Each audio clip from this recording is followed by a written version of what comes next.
pessoal, pronto para mais uma aula? Então vem comigo, hoje nós vamos dar continuidade, vamos falar sobre os elementos que compõem um ser vivo. Quando a gente começou a falar sobre a composição dos seres vivos, nós estávamos falando do quê? Nós estávamos falando daquilo que faz parte do ser vivo, daquilo que monta o corpo do ser vivo, não só dos seres humanos, né? Como os demais seres vivos. Então nós vimos que os seres vivos, eles são compostos de elementos orgânicos e também compostos de elementos inorgânicos. Esses elementos orgânicos, como o próprio nome já diz, vem de organismo, né? Vem de organismo vivo. Mas como é que eu sei o que é um composto orgânico? Quando a gente vai analisar a estrutura química, né, dos compostos, a gente vai ver o quê? A gente vai ver se ele tem uma cadeia de carbono. Carbono é um elemento químico composto da tabela periódica, como vocês já devem ter visto em química, né? E as cadeias de elementos orgânicos são compostas por muitos e muitos carbonos. Então, tem vários carbonos. Então, esses elementos orgânicos que têm carbono, eles fazem parte da composição dos seres vivos. Quem são os elementos orgânicos? As proteínas, os carboidratos, os lipídios, os ácidos nucleicos. Já os elementos inorgânicos são aqueles compostos que não têm carbono na sua composição química. E esses elementos inorgânicos, eles são tão importantes quanto os orgânicos na composição dos seres vivos. Quem são esses elementos inorgânicos, então? A água e os sais minerais. A água, nós já vimos que ela tem uma função, assim, importantíssima para o nosso corpo. Ela participa de todas as funções do nosso corpo. Nós temos, inclusive, mais água do nosso corpo do que qualquer outro elemento que compõe a nossa formação. Então, as nossas células são cheias de água. Entre as nossas células tem a água, tem a matriz intersticial. E a água, ela faz o quê? Ela participa das reações químicas. A água, ela faz o transporte dos elementos, né? Por todo o nosso organismo, principalmente no sangue. No sangue, né? No nosso plasma sanguíneo, tem bastante água. Para quê? Para poder percorrer todas as veias, as artérias, né? E aí, com isso, levar todos os elementos que nós precisamos para o nosso corpo inteiro. A água, ela atua na reação química. Por quê? Porque ela faz com que os elementos se juntem ou se separem. A água, ela é solvente, ou seja, ela dissolve alguns tipos, a maioria dos elementos, na verdade. A gente diz que a água é um solvente universal, por quê? Porque ela dissolve muitos tipos de materiais, né? São poucos elementos que não são dissolvíveis na água. E o outro elemento químico que nós temos, inorgânico, são os sais minerais, que são substâncias inorgânicas formadas por íons. O que são íons? São elementos químicos com carga elétrica, né? Geralmente, eles são positivos. Então, são diversos tipos de íons que são necessários para o bom funcionamento do organismo. E na espécie humana, por exemplo, nós temos o cálcio, nós temos o zinco, nós temos o magnésio, nós temos o manganês, nós temos o potássio, nós temos o sódio, que estão diretamente ligados, principalmente o sódio e o potássio, estão diretamente ligados com o funcionamento das nossas células, o que a gente chama de bomba de sódio e potássio. O nosso organismo, ele precisa ter a quantidade X de sódio e a quantidade X de potássio. Então, as nossas células ficam o tempo todo colocando para fora e para dentro sódio e potássio. Para quê? Para poder manter no nível adequado, no nível que ele necessita. E eles são muito importantes para o funcionamento das células nervosas. Então, o nosso sistema nervoso, ele precisa do quê? Dos sais minerais para poder funcionar corretamente e a gente ter uma boa resposta nervosa. Alguns sais minerais mais conhecidos, né?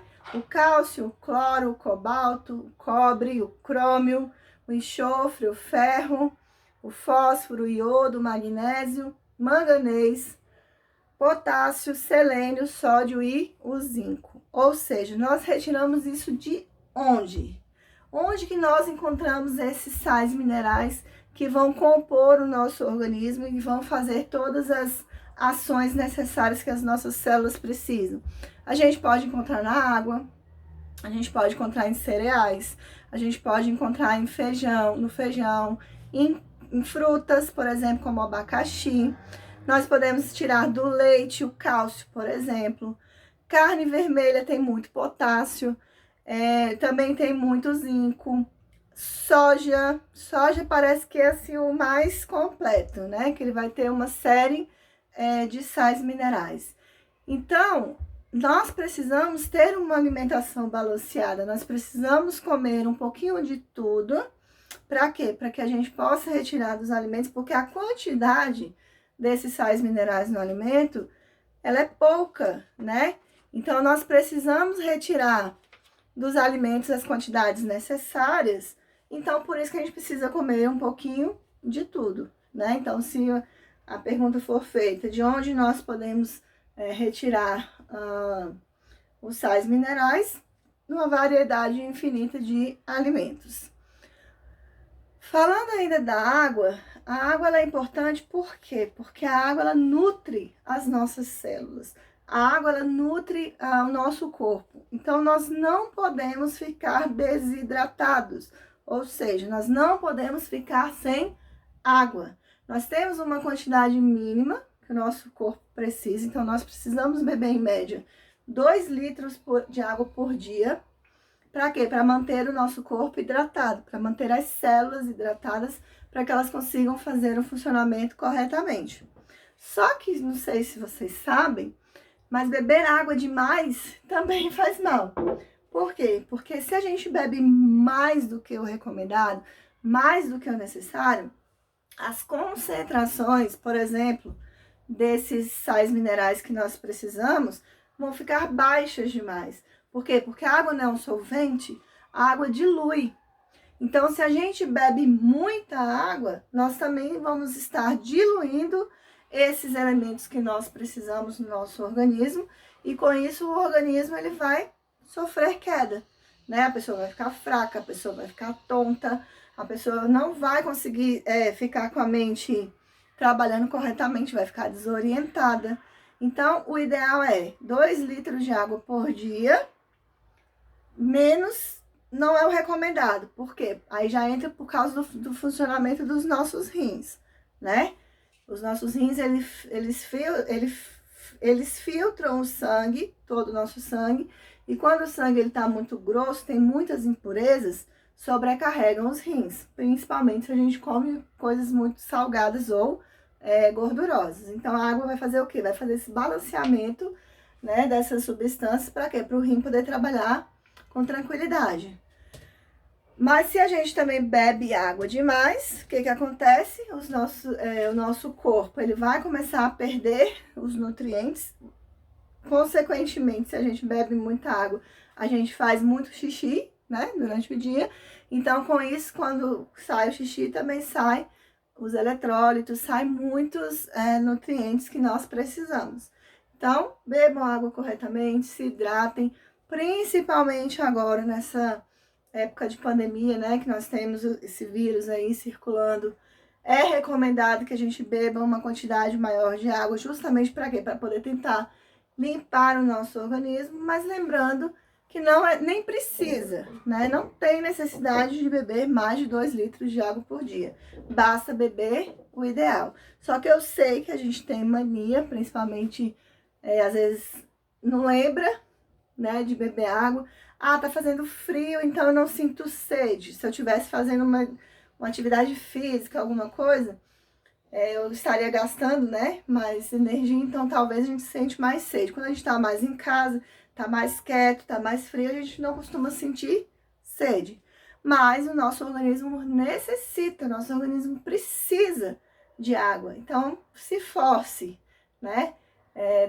Tente criar o hábito de beber água durante o dia. Para quê? Para poder repor todas as perdas de água que nós temos durante o dia. E tem uma alimentação balanceada, uma alimentação variada. Para quê? Para poder repor também todos os sais minerais que nós necessitamos. Até a próxima!